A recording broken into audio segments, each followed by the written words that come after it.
News. దుష్టులకు ఆశ్రయమిస్తూ దుర్మార్గంగా వ్యవహరిస్తున్న పాకిస్తాన్ భారత్పై దుస్సాహసానికి ప్రయత్నించి విఫలమైంది.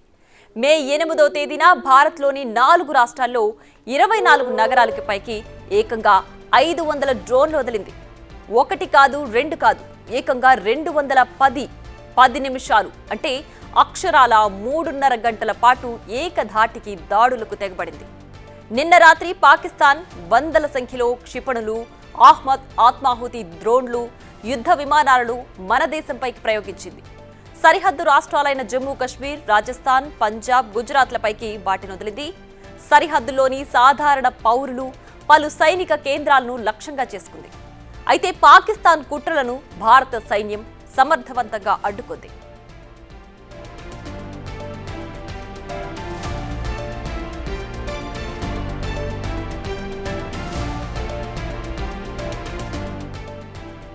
నిన్న రాత్రి 8 గంటల నుంచి 11 గంటల 30 నిమిషాల మధ్య పాకిస్తాన్ 500 డ్రోన్లతో దాడులు చేసింది. అయితే ఈ డ్రోన్లను S-400 డిఫెన్స్ వ్యవస్థ సమర్థవంతంగా అడ్డుకుంది. అలాగే దేశీయంగా తయారు చేసిన ఆకాశ క్షిపణితో నడిచే భారత వైమానిక రక్షణ వ్యవస్థ శత్రుదేశ డ్రోన్లను భూస్థాపితం చేసింది. ఒకవేళ పాకిస్తాన్ ప్రయోగించిన డ్రోన్లు ఒక్కటి కూడా మన భూభాగాన్ని తాకినా అల్లకల్లోలమై ఉండేది. కానీ భయంకర పరిస్థితి నుంచి భారతీయులను రక్షించింది S-400 రక్షణ వ్యవస్థ అని భారత ఆర్మీ ప్రకటించింది.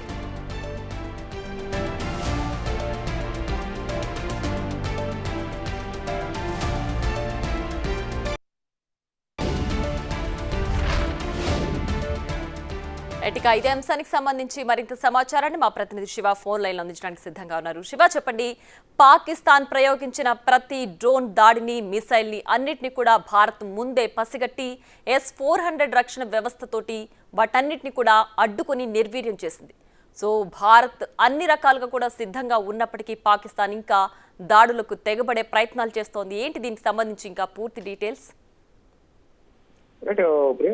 నిన్న ఏదైతే జమ్మూలో 8 మిసైల్స్ తో దాడి చేసినందుకు కూడా అందరూ భావించారు. దానితో డ్రోన్స్ ప్రయోగించింది. దానిలోనూ అత్యంత చిన్నవైన డ్రోన్స్ కూడా ప్రయోగించి 24 నగరాల పైన, జమ్మూ కాశ్మీర్ కానీ ఇతర పరిసర ప్రాంతాల్లో మొత్తం 24 నగరాల్లో ఈ డ్రోన్స్ ను ప్రయోగించి దాదాపు 500 చిన్న డ్రోన్లతో పాకు దాడులకు పాల్పడింది. అంటే జస్ట్ కన్ఫ్యూజన్ క్రియేట్ చేశారు. ఇటువంటి చిన్న డ్రోన్లను వదలడం ద్వారా డైవర్ట్ చేసి మళ్ళీ వేరే ప్రాంతం మీద పెద్ద పెద్ద డ్రోన్లు ప్రయోగించి ప్రాణ ఆస్తి నష్టం సంభవించే విధంగా కూడా అటాక్ చేసే పనిలో భాగంగా ఈ చిన్న డ్రోన్లను 5 డ్రోన్లను ప్రయోగించింది. ఈ నేపథ్యంలోనే కొంత భయానక వాతావరణం క్రియేట్ చేయాలనే ఉద్దేశంతో చేసి వాటిని అడ్డుకోవడానికి డైవర్ట్ చేసి, భారత భద్రతా విభాగాన్ని డైవర్ట్ చేసి మళ్ళా వేరే వైపు బలమైన డ్రోన్లను ప్రయోగించి నష్టాన్ని చేకూర్చాలనే ఉద్దేశంతో ఈ 500 చిన్న డ్రోన్లతో పాక్ అటాక్ చేసింది. కానీ దీనివల్ల ఎటువంటి ప్రభావం పడలేదనేది కూడా మనకు అర్థమవుతోంది.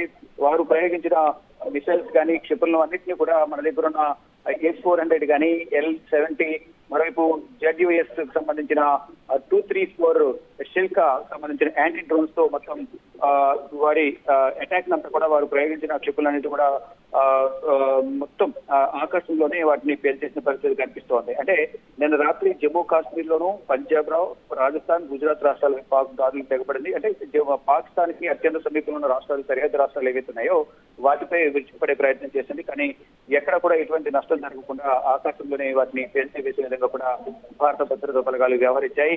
ఆ పాక్ డ్రోన్లను భారత రక్షణ వ్యవస్థ నిలువరించి ఎక్కడ నష్టం జరగకుండా చూసింది. ఇక గగన తలంలోనే మొత్తం భారత రక్షణ వ్యవస్థ పాక్ డ్రోన్లను పేల్చేసింది. మన దగ్గర ఉన్న అత్యాధునిక టెక్నాలజీకి సంబంధించిన డ్రోన్స్ కానీ, యాంటీ డ్రోన్స్ ను ప్రయోగించి పాకిస్తాన్ ను నిలువరించి వాటి డ్రోన్స్ ఏవైతున్న వాటన్నిటి కూడా తుక్కు చేసిన పరిస్థితి కనిపిస్తుంది. కానీ నిన్న జరిగిన దాడి ద్వారా ఎటువంటి ప్రభావం భారత్ మీద పడలేదు అనేది కూడా ప్రధానంగా తెలుస్తూ ఉంది. ఎప్పటికప్పుడు కవింపు చర్యలకు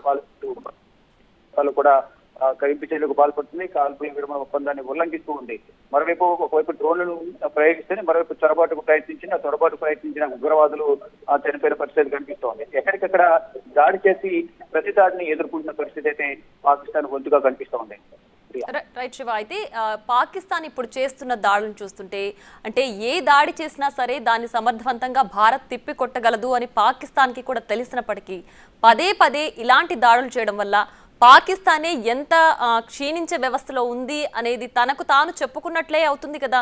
మళ్ళీ మళ్ళీ కూడా దాడులు చేయడం, మళ్ళీ మళ్ళీ కూడా వాటిని అంటే అసలు భూభాగానికి రాకుండా గగనతలంలోనే వాటిని నిర్వీర్యం చేస్తుంది భారత్ రక్షణ వ్యవస్థ.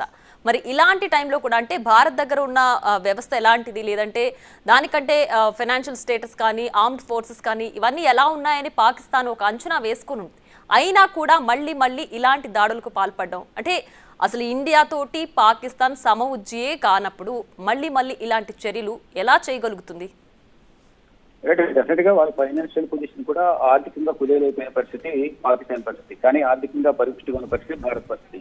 రీసెంట్ గా ఎంఐఎం అధినేత అజదుద్దీన్ ఓవైసీ ఎంపీ కూడా కొన్ని కీలక వ్యాఖ్యలు చేశారు.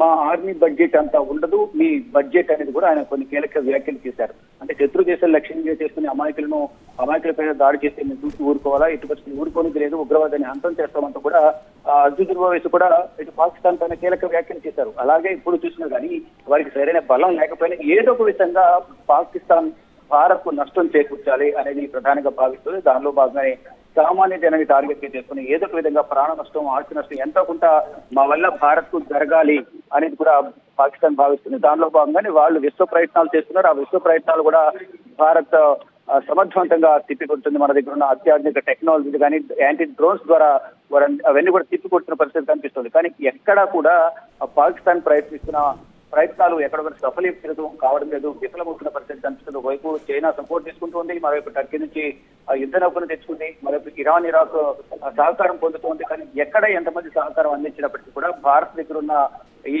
యాంటీ డ్రోన్స్ కానీ టెక్నాలజీకి మన దగ్గర ఉన్న ఆయుధాల వల్ల వారు ఏమీ చేయలేని పరిస్థితి కనిపిస్తుంది. అందుకే అటాక్ చేయడానికి వాళ్ళు వందల సంఖ్యలో డ్రోన్స్ ను ప్రయోగించినప్పటికీ కూడా అది కేవలం మైండ్ డైవర్ట్ చేసి వేరే దెబ్బ కొట్టాలి, పెద్ద దెబ్బ కొట్టాలి అనేది కూడా ప్రయత్నించారు. కానీ ఎన్ని డైవర్షన్స్ వాళ్ళకు ప్రయత్నించినా కూడా ఎక్కడ డైవర్ట్ కాకుండా అన్నింటిని కూడా నేలమట్టం చేసి ఆకాశంలోనే గగనతలంలోనే అవన్నీ కూడా తుక్కుతుక్కుపోయేలా భారత భద్రతా బలగాలు వాటిని నిలువరించే ప్రయత్నం అయితే చేశాయని చెప్పాలి. Priya. Right Shiva, thanks for the updates. Right.